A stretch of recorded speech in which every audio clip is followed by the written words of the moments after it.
l'idée maintenant, c'est de partager avec vous quelques principes pour bien profiter de ce séminaire. Parce que je voudrais que vous ressortiez de ce séminaire avec tous les bénéfices qu'on a pu voir d'ailleurs la dernière fois, avec vraiment non seulement des décisions que vous allez prendre pour vous-même, mais vous allez voir qu'on ne va pas s'arrêter là, des techniques dont vous allez percevoir la puissance pour mieux vous gérer, à la fois le singe et puis bien sûr l'éléphant, surtout lui, et également une certaine philosophie de la vie qui est sous-jacente à tout ce qu'on fait, qui est portée par ce petit logo que vous voyez là, qui s'appelle Yao, et qui est une méthode de développement personnel, justement, qui a 4 principes importants: l'orientation vers le futur, le travail avec les autres, parce qu'on ne se construit jamais vraiment soi-même tout seul, c'est toujours avec les autres. C'est pour ça que vous êtes en groupe, et plutôt un grand groupe. Le 3e principe, c'est cette idée d'enchantement et d'expérience à la fois physique et intellectuelle. C'est cette espèce de sentiment qu'on a quand on est complètement engagé dans ce qu'on fait, ce qu'on appelle le flow, pour ceux qui ont entendu parler de ça. C'est cette expérience d'engagement total dans ce qu'on fait et qui est extrêmement constructeur pour la personnalité. Puis le 4e élément, c'est comment nous créons nos croyances, mais ça, on y travaillera ensemble le 3e jour. Alors, avant ça, j'ai cherché pendant très longtemps quel était le facteur explicatif de la réussite. Si j'avais une chose à enseigner dans un groupe, à des dirigeants, dans mes séminaires ou en coaching ou avec mes collègues de travail, si j'avais une chose à enseigner, qu'est-ce que je choisirais ? Et quand j'ai commencé à écrire ce séminaire, ça a été vraiment la question que je me suis posée. Je me suis dit, tiens, si j'ai un truc à faire passer, ce serait quoi ?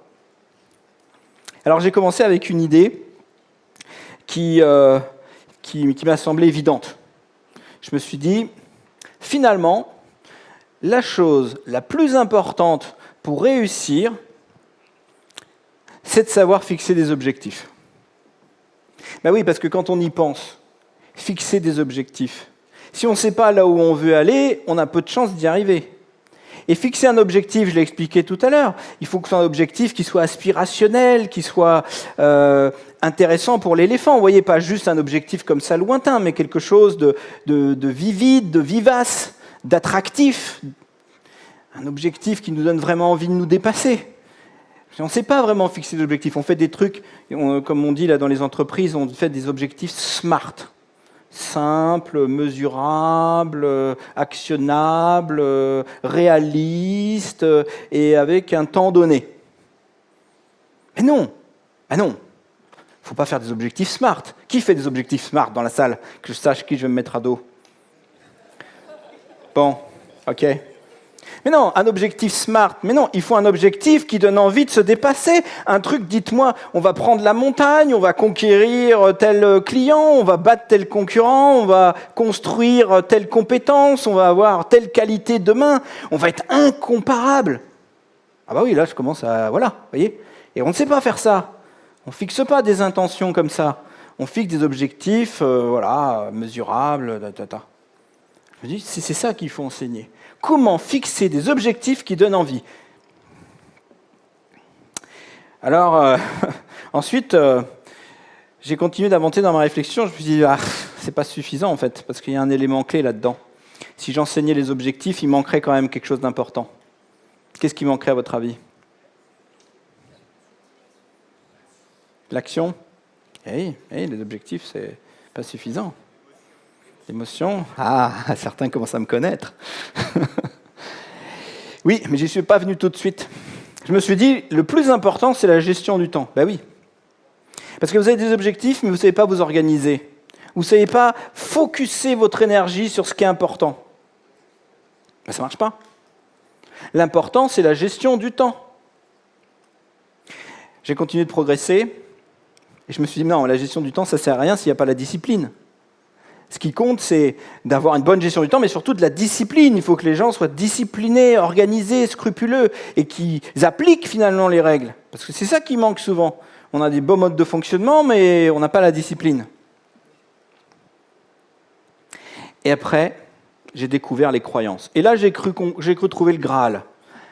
Je me suis dit, ben oui, dans le fond, la puissance, c'est les croyances. Qu'est-ce qui détermine vraiment la façon dont nous agissons? Ce sont nos croyances.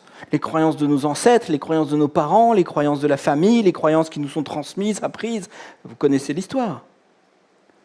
L'important, c'est les croyances.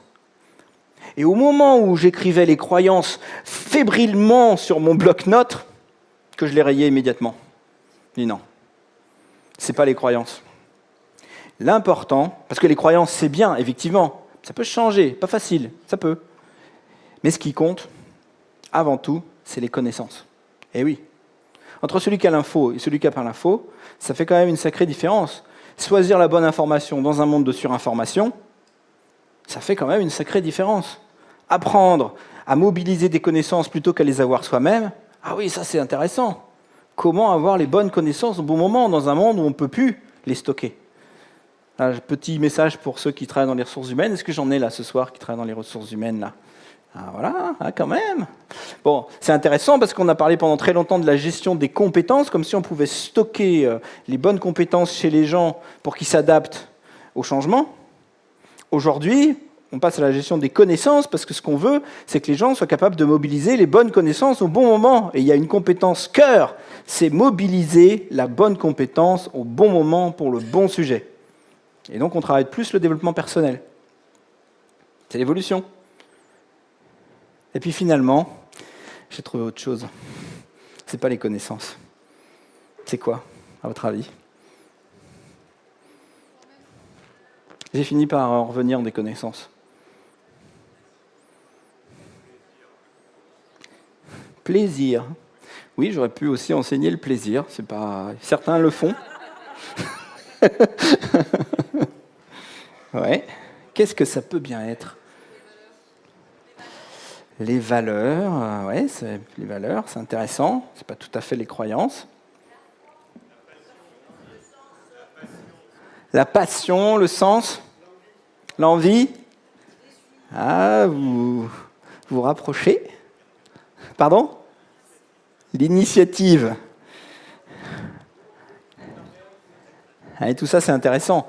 Eh bien, ce que j'ai trouvé, c'est que ce qu'il y a de plus intéressant à enseigner, c'est ce que j'appelle le potentiel d'action.